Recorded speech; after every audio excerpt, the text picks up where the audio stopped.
ವಿಧಾನ ಪರಿಷತ್ತಿಗೆ ಈಗ ಒಬ್ಬರು ಎಕ್ಸ್ಟ್ರಾ ಕ್ಯಾಂಡಿಡೇಟ್ ಈಗ ಸ್ಪರ್ಧೆ ಮಾಡಿದ್ದಾರೆ. ಎಲ್ಲೋ ಒಂದು ಕಡೆ ನಂಗೆ ವಿಶ್ವಾಸ ಇದೆ, ಶಾಸಕರಲ್ಲೂ ಕೂಡ ಇವತ್ತು ಪ್ರಧಾನಮಂತ್ರಿಗಳ ಬಗ್ಗೆ ಅವ್ರ ಬಗ್ಗೆ ವಿಶ್ವಾಸ ಇದೆ. ಹಾಗಾಗಿ ನಾಳೆನೂ ಕೂಡ ನಮ್ಮ 8ನೇ ಅಭ್ಯರ್ಥಿಗೆ, ಈಗೇನು 7ನೇ ಅಭ್ಯರ್ಥಿಗೆ ಏನು ಫೈಟ್ ನಡೀತಾ ಇದೆ ಅದಕ್ಕೆ ಆಶೀರ್ವಾದ ಕೂಡ ಸಿಗ್ಬೋದು. ನಮ್ಮ JDS ಮತ್ತು ನಮ್ಮ ಹೊಂದಾಣಿಕೆಯ ಒಬ್ಬ ಅಭ್ಯರ್ಥಿಗೆ ಆಶೀರ್ವಾದ ಸಿಗ್ಬೋದು ನಂಗೆ ವಿಶ್ವಾಸ ಇದೆ. ಎರಡೂ ಅಧಿಕೃತವಾಗಿ ಭಾರತೀಯ ಜನತಾ ಪಕ್ಷದ ಅಭ್ಯರ್ಥಿಗಳು ಗೆಲ್ತಾರೆ ಮತ್ತು 3ನೇ ಅಭ್ಯರ್ಥಿಗೂ ಕೂಡ 100ಕ್ಕೆ 100 ಗೆಲ್ತಾರೆ ಅನ್ನೋಂಥ ಒಂದು ವಿಶ್ವಾಸ ಈ ಸಂದರ್ಭದಲ್ಲಿ ನಾನು ಮೂಡಿಸ್ತೀನಿ. ಇದ್ರ ಮಧ್ಯೆ ಕಾಂಗ್ರೆಸ್ ಒಂದು ಆರೋಪ ಮಾಡ್ತಾರೆ ಸರ್, ದೇವೇಗೌಡರಿಗೆ ಬಿಜೆಪಿ ಮೈತ್ರಿಕೂಟ ಅನ್ಯಾಯ ಮಾಡಿದೆ, ಅವಮಾನ ಮಾಡಿದೆ ದೇಶದ ಮಾಜಿ ಪ್ರಧಾನಮಂತ್ರಿ.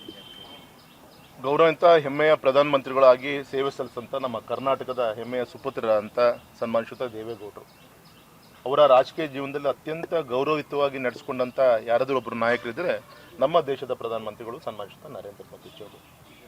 ಇವತ್ತು ಅವರೆಲ್ಲ ಆರೋಪಕ್ಕೆ ನಿನ್ನೆ ಗೌರವಾನ್ವಿತ ಅವರ ಪಕ್ಷದ ವಕ್ತಾರರೇ ಅದಕ್ಕೆ ಉತ್ತರವನ್ನು ಕೊಟ್ಟಿದ್ದಾರೆ. ಮತ್ತು ಇವತ್ತು ಅಧಿಕೃತವಾಗಿ ನಿಕಟಪೂರ್ವ ಮುಖ್ಯಮಂತ್ರಿ ಪ್ರಧಾನಮಂತ್ರಿಗಳಂತ ನಮ್ಮ ದೇವೇಗೌಡರೇ ಇವತ್ತು ಪತ್ರಿಕಾಗೋಷ್ಠಿಯನ್ನು ಕೂಡ ಮಾಡ್ತಿದ್ದಾರೆ. ಅವರಿಂದನೇ ಯಾರು ಅನ್ಯಾಯ ಮಾಡಿದ್ರು ಏನು ಅನ್ನೋದು ಉತ್ತರವನ್ನು ಜನಕ್ಕೆ ಕೊಡ್ತಾರೆ ಅಂತ ನನಗೆ ವಿಶ್ವಾಸ. ಸರ್, ಪ್ರಿಯಾಂಕಾ ಖರ್ಗೆ ಅವರು RSS ಕಂಡವನಿಗೆ ಆಗೋದಿಲ್ಲ ಅಂತ ಅಂದ್ಬಿಟ್ಟು ಒಂದು ವಿಚಾರ ಸರ್, ರಾಷ್ಟ್ರೀಯ ಸ್ವಯಂ ಸೇವಕ ಸಂಘದ ಬಗ್ಗೆ ಮಾತಾಡುವಂಥ ಒಂದು ಆ ಗೌರವವನ್ನು ಅವ್ರು ಉಳಿಸ್ಕೊಂಡಿಲ್ಲ ಅಂತ ನಾನು ಹೇಳಲಿಕ್ಕೆ ಇಚ್ಛೆಪಡ್ತೇನೆ. ಯಾಕೆಂದರೆ ಪದೇ ಪದೇ ಪದೇ ಪ್ರಿಯಾಂಕಾ ಖರ್ಗೆ ಅವರು ಈ ರೀತಿಯಂಥ ಆರೋಪವನ್ನು, ಯಾಕೆಂದರೆ ಅವ್ರ ತಂದೆ ಒಂದು ಹಿಂದಿನ ಒಂದು ಸ್ವತಂತ್ರ ಪೂರ್ವದ ಕಾಂಗ್ರೆಸ್ಸಲ್ಲಿದ್ದು ಇವತ್ತು ರಾಷ್ಟ್ರೀಯ ಕಾಂಗ್ರೆಸ್ಸಿನ ರಾಷ್ಟ್ರೀಯ ಅಧ್ಯಕ್ಷ ಆಗಿದ್ದಾರೆ. ಅವರು ಸುಪುತ್ರರಾಗಿ ಈ ರೀತಿಯಂಥ ಅವ್ರ ವಿಚಾರ ಅವರಿಗೆ, ನಮ್ಮ ವಿಚಾರ ನಮಗೆ. ಇವತ್ತು ನಮ್ಮ ವಿಚಾರವನ್ನು ದೇಶದ ಜನ ಒಪ್ಕೊಂಡಿದ್ದಾರೆ. ನಮ್ಮ ರಾಷ್ಟ್ರೀಯ ಸ್ವಯಂ ಸೇವಕ ಸಂಘದ ವಿಚಾರವನ್ನು ಪ್ರಪಂಚ ಇವತ್ತು ಒಪ್ಕೊಂಡಿದೆ. ಅದರ ಪ್ರತಿಫಲನೆ ಇವತ್ತು ದೇಶ ನಡೀತಾ ಇರೋದು ಅಂತ ನಮಗೆಲ್ಲರೂ ಕೂಡ ಗೊತ್ತಂತ ವಿಚಾರ. ಹಾಗಾಗಿ ಇದ್ರ ಬಗ್ಗೆ ಸೈರಣ ಇಲ್ಲ ಅವರಿಗೆ. ಹಾಗಾಗಿ ಪದೇ ಪದೇ ಪದೇ ಆ ರೀತಿಯಂತ ಹೇಳಿಕೆ ಕೊಡುವ ಮುಖಾಂತರ ಅವರ ಸ್ಥಾನ, ಅವರ ಖಾತೆಗಳನ್ನು ಭದ್ರಪಡಿಸ್ಕೊಳ್ಳೋಕ್ಕೋಸ್ಕರ ಹೈಕಮಾಂಡನ್ನು ಪ್ಲೀಸ್ ಮಾಡಲಿಕ್ಕೋಸ್ಕರ ಈ ರೀತಿಯಂತ ಹೇಳಿಕೆಯನ್ನು ಕೊಡ್ತಾ ಇದ್ದಾರೆ. ಹಾಗಾಗಿ ಇದು ಯಾವುದೂ ಕೂಡ ನಾವು ಗಂಭೀರವಾಗಿ ತೆಗೆದುಕೊಳ್ಳುವಂಥ ಅವಶ್ಯಕತೆ ಇಲ್ಲ ಅಂತ ನಾನು ಹೇಳ್ತೀನಿ. ನಿಜ ಸರ್, ಯಾಕೆಂದರೆ ಒಂದು ಕುಟುಂಬ ಅಂದಮೇಲೆ ಭಿನ್ನ ಅಭಿಪ್ರಾಯಗಳು ಬೇರೆ ಬೇರೆ ಇರುತ್ತೆ. ಆ ಥರ ಸಣ್ಣ ಸಣ್ಣ ವಿಚಾರಗಳಿದೆ. ಸೊ ಇದೆಲ್ಲದೂ ಕೂಡ ಮೇಲೆ ಮಟ್ಟದ ನಮ್ಮ ನಾಯಕರುಗಳು ಅದನ್ನು ಸತತ 4399 ದಿನ ಸಾರ್ಥಕ ಚುನಾಯಿತ ಹೆಮ್ಮೆಯ ಪ್ರಧಾನಮಂತ್ರಿಗಳಾಗಿ ಇವತ್ತಿಗೆ ನರೇಂದ್ರ ಮೋದಿಜಿಯವರು ವಿಶ್ವ ಕಂಡಂಥ ಹೆಮ್ಮೆಯ ನಾಯಕರು ಹೆಜ್ಜೆಯನ್ನು ಇಡ್ತಾ ಇದ್ದಾರೆ. ಈ ಸಂದರ್ಭದಲ್ಲಿ ದೇಶಾದ್ಯಂತ ಪ್ರಪಂಚದಲ್ಲಿ ಮೂಲೆ ಮೂಲೆಗಳಲ್ಲೂ ಕೂಡ ಈ ದಿನವನ್ನು ಒಂದು ಯಶಸ್ವಿಯಾಗಿ ಎಲ್ಲ ದೇವರ ಒಂದು ಸನ್ನಿಧಾನದಲ್ಲಿ ಇನ್ನು ಹೆಚ್ಚು ಪ್ರಧಾನಮಂತ್ರಿಗಳಿಗೆ ಅಧಿಕಾರ ನಡೆಸುವಂಥ ಒಂದು ಆರೋಗ್ಯ ಸದೃಢತೆ ಕೊಡಲಿ ಅಂತೇಳಿ ದೇವರಲ್ಲಿ ನಾವು ಇವತ್ತು ಶಿವಮೊಗ್ಗದ ನಮ್ಮೆಲ್ಲ ಕಾರ್ಯಕರ್ತರು ಎಲ್ಲ ಒಟ್ಟಾಗಿ ಸೇರಿ ಭಕ್ತಿಪೂರ್ವಕ ನಾವು ಪೂಜೆನ ಮಾಡಿಸಿದ್ದೀವಿ.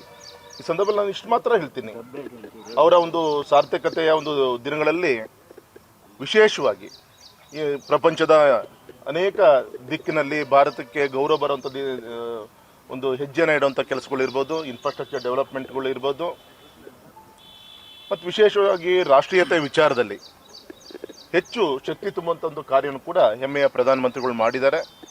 ಅವರ ಆಶ್ರಯದಿಂದ ನಮ್ಮ ಮಲೆನಾಡು, ನಮ್ಮ ಶಿವಮೊಗ್ಗ ಕ್ಷೇತ್ರನೂ ಕೂಡ ಎಲ್ಲ ದಿಕ್ಕಿನಲ್ಲೂ ಕೂಡ ಅಭಿವೃದ್ಧಿ ಆಗಿದೆ, ಆಗ್ತಾ ಇದೆ. ಮುಂದೂ ಕೂಡ ಇನ್ನು ಹೆಚ್ಚು ಅಭಿವೃದ್ಧಿ ದಿಕ್ಕಿನಲ್ಲಿ ದೇಶದ ಜೊತೆಗೆ ಮಲೆನಾಡನ್ನು ಕೂಡ ಜೋಡಿಸುವಂಥ ಒಂದು ಕೆಲಸ ಹೆಮ್ಮೆಯ ಪ್ರಧಾನಮಂತ್ರಿಗಳ ಒಂದು ಆಶ್ರಯದಿಂದ ನಮ್ಮೆಲ್ಲ ಕಾರ್ಯಕರ್ತರು ನಾವೆಲ್ಲರೂ ಕೂಡ ಸೇರಿ ಮಾಡ್ತಾ ಇದ್ದೀವಿ. ಹಾಗಾಗಿ ಈ ಸಂದರ್ಭದಲ್ಲಿ ನಾನು ಇಷ್ಟು ಮಾತ್ರ ಹೇಳ್ತೀನಿ, ಸುದೀರ್ಘವಾದಂಥ ಒಂದು ಚುನಾಯಿತ ಪ್ರಧಾನಮಂತ್ರಿಗಳಾಗಿ ಇವತ್ತೇನು 4399 ದಿನಗಳು ಇನ್ನು ಹೆಜ್ಜೆನ ಇಡ್ತಾ ಇರ್ತಾರೆ. ಅವರ ಒಂದು ಗುರಿ ಇದೆ, 2047ನೇ ಇಸ್ವಿಗೆ ಸ್ವಾತಂತ್ರ್ಯ ಬಂದು 100 ವರ್ಷಗಳು ತುಂಬುವಂಥ ಒಂದು ಸಂದರ್ಭದಲ್ಲಿ ಒಂದು ವಿಕಸಿತ ಭಾರತ ಆಗಬೇಕು ಅಂತೇಳಿ ಸಂಕಲ್ಪ ಇದೆ. ಆ ಸಂಕಲ್ಪಕ್ಕೆ ವಿಘ್ನೇಶ್ವರ ವಿನಾಯಕ ಎಲ್ಲ ರೀತಿಯಂಥ ಶಕ್ತಿ ತುಂಬುವಂಥ ಕಾರ್ಯ ಮಾಡಲಿ. ಆ ಒಂದು ಅವರಿಗೆ ಬೆಂಬಲಿಸುವಂಥ ಒಂದು ನಮ್ಮ ದೇಶದ ಒಂದು ಪ್ರಜೆಗಳನ್ನು, ಅವರ ಮನಸ್ಥಿತಿಯನ್ನು ಒಗ್ಗೂಡಿಸುವಂಥ ಕೆಲಸವನ್ನು ಕೂಡ ದೇವರು ಮಾಡಲಿ ಅಂಥೇಳಿ ಈ ಸಂದರ್ಭದಲ್ಲಿ ನಾನು ದೇವರಲ್ಲಿ ಕೇಳ್ಕೊತ ತುಂಬ ಸಂತೋಷ. ಇವತ್ತು ಈ ದಿನವನ್ನು ಬರುತ್ತೆ ಅಂತ ನಾವು ಯಾರೂ ಕೂಡ ಅಂದ್ಕೊಂಡಿದ್ದಿಲ್ಲ. ಯಾಕೆಂದರೆ ಹಿಂದೆ ಅಟಲ್ಜಿ ನಮ್ಮ ದೇಶದ ಪ್ರಧಾನಮಂತ್ರಿಗಳಾದಾಗ ಅವರ ಸ್ಥಾನವನ್ನು ಕಳ್ಕೊಂಡಾಗ ಮತ್ತೆ ಆ ಜಾಗವನ್ನು ತುಂಬುವಂಥ ಹೆಮ್ಮೆಯ ನಾಯಕ ಯಾರು ಬರ್ಬೋದು ಅಂತೇಳಿ ನಾವೆಲ್ಲರೂ ಕೂಡ ಕಾರ್ಯಕರ್ತರು ಯೋಚನೆ ಮಾಡ್ತಾಯಿದ್ವಿ, ದೇಶದ ಜನ ಯೋಚನೆ ಮಾಡ್ತಾಯಿದ್ರು. ಆದರೆ ಇವತ್ತು ದೇಶದ ನಮ್ಮ ಯೋಗ ಇವತ್ತು ಇಂಥ ಒಬ್ಬ ದೇಶಭಕ್ತ ಪ್ರಧಾನಮಂತ್ರಿಗಳ ಒಂದು ನೇತೃತ್ವದಲ್ಲಿ ರಾಷ್ಟ್ರದ ಒಂದು ಸೇವೆ ತೆಗೆದುಕೊಳ್ಳುವಂಥ ಒಂದು ದೊಡ್ಡ ಆಶೀರ್ವಾದ ದೇವರು ಮಾಡಿದ್ದಾನೆ. ಇನ್ನು ಹೆಚ್ಚು ಆರೋಗ್ಯ ಅಧಿಕಾರವನ್ನು ನಡೆಸುವಂಥ ಒಂದು ಆಶೀರ್ವಾದ ಮಾಡಲಿ ಅಂಥೇಳಿ ನಮ್ಮೆಲ್ಲ ನಾಡಿನ ಜನರ ಪರವಾಗಿ ನಾನು ಈ ಸಂದರ್ಭದಲ್ಲಿ ಕೇಳ್ಕೊತಾರೆ. ನ್ಯೂಸ್ ಫಸ್ಟ್ ನಿರ್ಭೀತಿಯಿಂದ ನಿಮ್ಮ ಪರವಾಗಿ.